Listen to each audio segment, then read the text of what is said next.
Records. Ako nga pala si Rex, dating barumbado.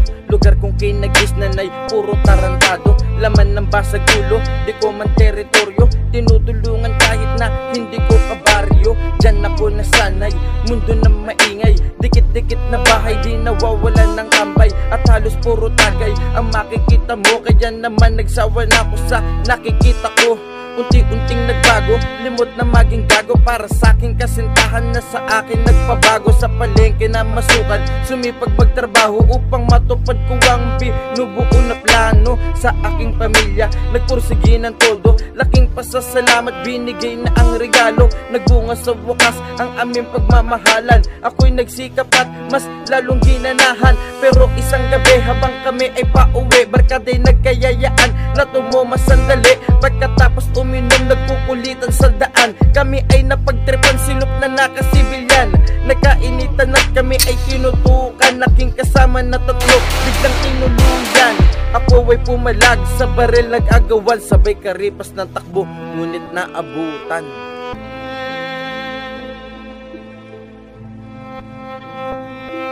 Hindi na nasa masya.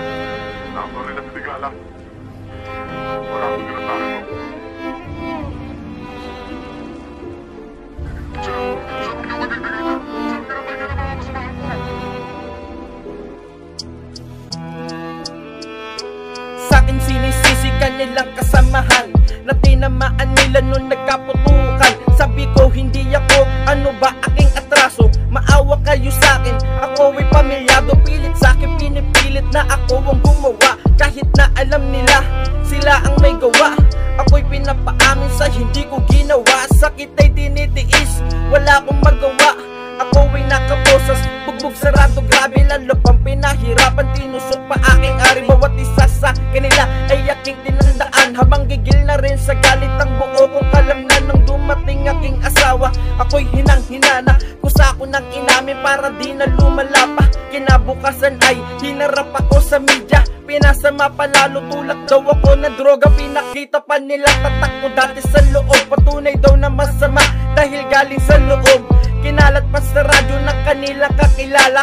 Marami ang nagalit at hindi naniniwala. Ako ay hinatulan, makulong at pinatawan. Nakamatayan kaso sa hindi inaasahan. Nasa biyahe na kami, mga bantay ay tinodas. Merong grupong dumating, sumama na akong tumakas.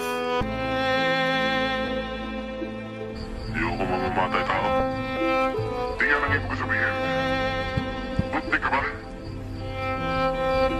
Oo. Sputnik din kami, Kosa. Siya nga pala ako si Nanda. Marco, pare. Dodong.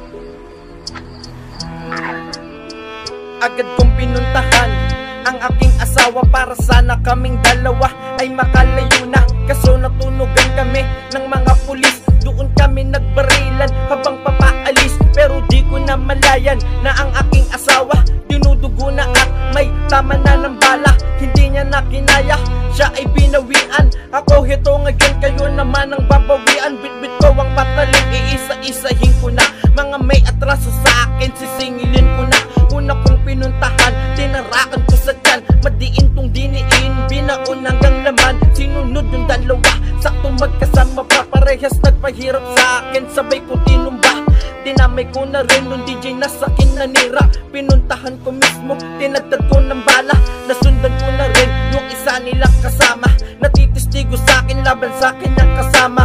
Siya nagtimbre sa akin na natunto na ako sa lugar kung saan pinagtataguan ko. Dali-daling bumalik sa aming pinagkukutahan. Sakto pagbalik ko dun na kami inabutan. Kami ay pinalibutan, pinaunanan ng bala.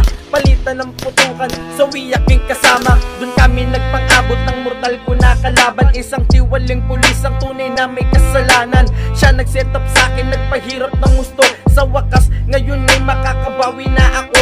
Di kita lulubayan hanggat di ka napapatay. Sinira mo ang buhay ko, isa sa tin mahihimlay. Ako ay nabaril, kanyang leeg ay tinagpas. Dito na magtatapos ang lahat ng iyong palabas.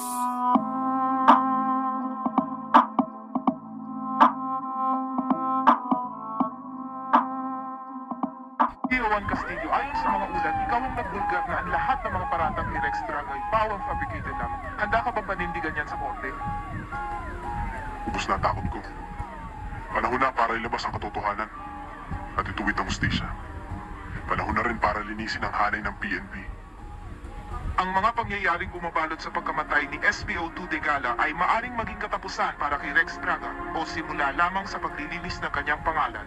Si Rex Braga nga ba ay isang kriminal o biktima lamang ng isang frame-up? Isang sangganong nagbabagong buhay ngunit hindi mabigyan ng pagkakataon at pilit pang dinidiin ng mga ilang bulok na miyembro ng PNP. Ngayon magsisimula na ang investigasyon ng pulisya at marami ang umaasa na ang mga pahayag ni PO1 Castillo ay magbibigay liwanag sa kaso at maglalabas ng katotohanan hindi lamang para sa kapakanan ng pulisya kundi para sa pagbabagong buhay ng mga tulad ni Rex Braga.